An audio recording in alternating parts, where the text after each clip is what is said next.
السلام علیکم، میرا نام عمر بن عبداللہ ہے۔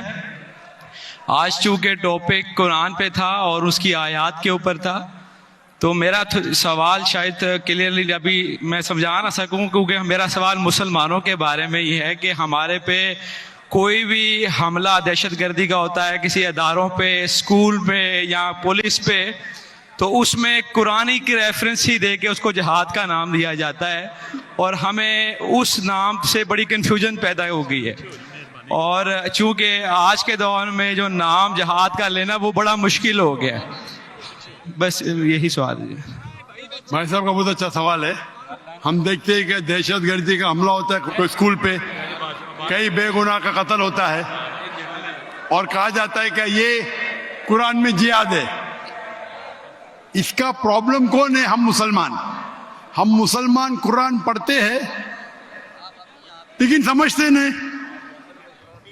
میرے بیٹے نے تقریر کی تھی کراچی میں، کیا قرآن کو سمجھ کے پڑھنا ضروری ہے؟ اگر ہم قرآن کو سمجھ کے پڑھیں گے اور قرآن کو سمجھیں گے تو کوئی بھی دہشت گرد آپ کو بیوقوف نہیں بنائے گا۔ آپ بیوقوف بن جاتے کیونکہ وہ دہشت گرد بولتا ہے کہ اسکول میں اٹیک کرو، بچوں کا قتل کرو، آپ جنت جائیں گے۔ یہ جتنے دہشت گرد ہیں نا، ان کو غیر مسلمان اکثر غیر مسلمان ان کو سپورٹ کرتے، غیر مسلمان سپورٹ کرتے اسلام کو بدنام کرنے کے لیے، ان کو پیسہ دیتے اور قرآن کی آیت کو آؤٹ آف کانٹیکسٹ غلط حوالہ دے کے پیش کرتے۔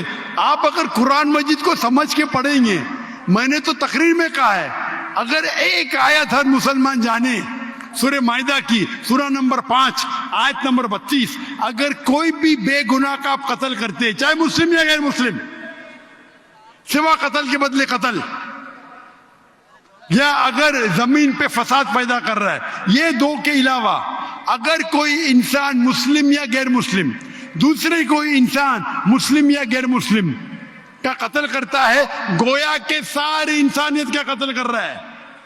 اور اگر ایک انسان دوسرے انسان کا، چاہے مسلم یا غیر مسلم ہو، اس کی جان بچاتا ہے تو گویا کہ ساری انسانیت کی جان بچا رہا ہے۔ اگر یہ آیت آپ اپنے دماغ میں، ذہن میں رکھے تو کوئی بھی دہشت گرد آپ کو بیوقوف نہیں بنا سکتا ہے۔ غلطی کس کی؟ آپ کی۔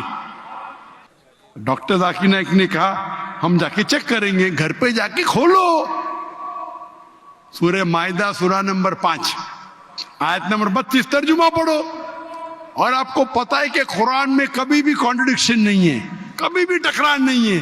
تو ایک آیت آپ کے دماغ میں آپ یاد کر لو، کوئی بھی دہشت گرد آپ کو بیوقوف نہیں بنا سکتا ہے۔ غلطی کس کی؟ آپ کی۔ یہ غیر مسلمان کیا کرتے ہیں؟ کچھ مسلمان کو بھڑکاتے ہیں اور کچھ قرآن کی آیت اور حدیث کو، آیت کو توڑ مروڑ کے پیش کرتے ہیں، اور وہ کیا کرتے؟ اپنے نوجوان مسلمان کو بھڑکاتے۔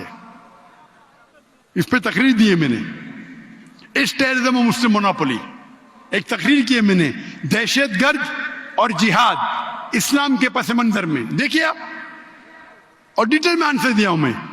غلطی ہماری ہے کہ ہم قرآن مجید کو سمجھ کے نہیں پڑھتے۔ قرآن مجید سمجھ کے پڑھیں گے تو کوئی بھی آپ کو بیوقوف نہیں بنائے گا۔